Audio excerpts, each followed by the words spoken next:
Welcome to the Learning Pines YouTube. We hope this video helps. In this video, I will explain how to use V Phone Gaga.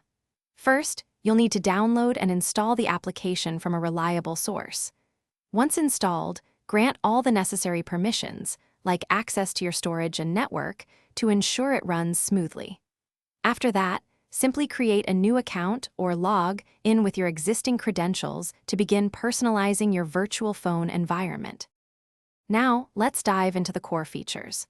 The V Phone Gaga interface is designed to be intuitive, allowing you to easily navigate between different sections.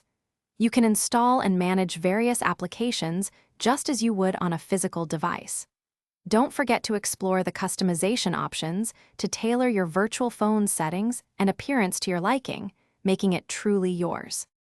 For more advanced users, V Phone Gaga offers powerful functionalities. You can seamlessly transfer files between your main device and the virtual phone, enhancing productivity. Consider using the multi-instance feature to run several virtual phones at once, which is incredibly useful for testing or managing separate profiles. Always remember to follow security best practices to keep your virtual environment and data safe.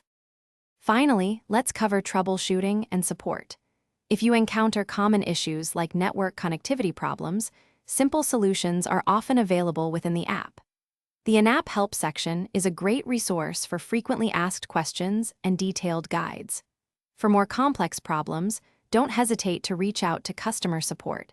They are there to provide personalized assistance and ensure your experience is smooth. Thanks for watching. Consider subscribing if we helped you.